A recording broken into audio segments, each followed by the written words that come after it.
Joining us this morning to break down the results of yesterday's primary and look ahead to the general recall election is St. Norbert College political science professor Charley Jacobs. Good morning. Good morning.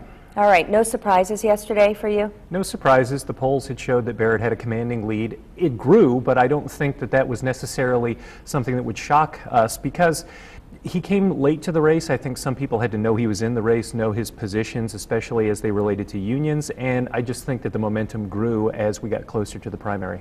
I thought that maybe we would see Kathleen Falk get a little bit closer yesterday because of her support from the unions. What happened there?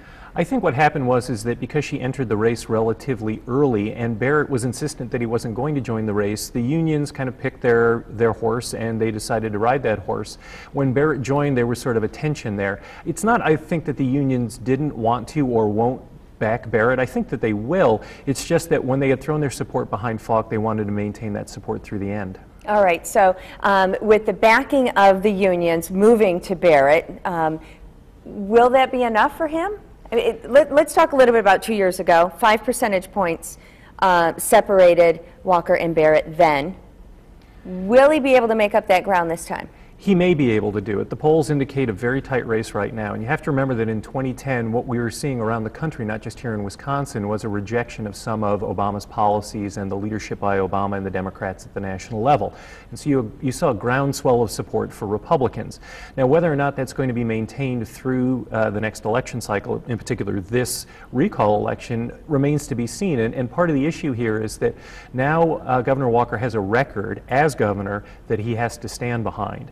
And that may hurt him in the long run and help Barrett try to make the case against the kinds of policies that the Republicans have pushed in the state. How do you see the ads playing out over the next 28 days? Angry and repetitive, especially since Governor Walker has such a large war chest. Now, it might be somewhat different for Barrett because he has not yet even raised $1 million. He's raising quite a bit. Last check was about $30,000 a day, but he's got a long way to go. I think for Barrett and the Democrats, what they're going to need to do is try to get their people to the polls, and they may invest a lot more in people and grassroots efforts than going on the airwaves.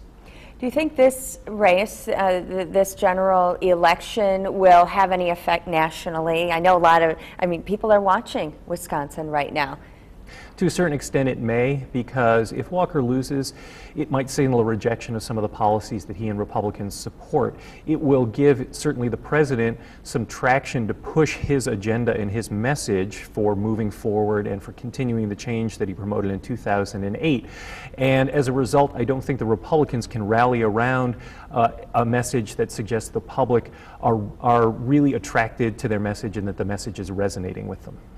I know you watch voter turnout very closely. How did it go yesterday? It was higher than I expected. It was sort of within the expected margin that the GAB, the Government Accountability Board, projected, about 30%. But that's high, and it's significantly higher than the 23% that we saw in the April 4th primary, which is interesting because that was a race that generated a lot of interest. I mean, Romney and Santorum were still battling. We were going to be the pivot state to see who was going to actually move forward. And so to see that kind of interest in this race is really interesting and intriguing. And do you think that momentum will continue then for June 5th? I think you're probably going to see an even higher turnout because if this many people came to the primary, I can only imagine how many more people stayed home simply because they thought it was a fait accompli or because they assumed that one candidate was going to win in the race.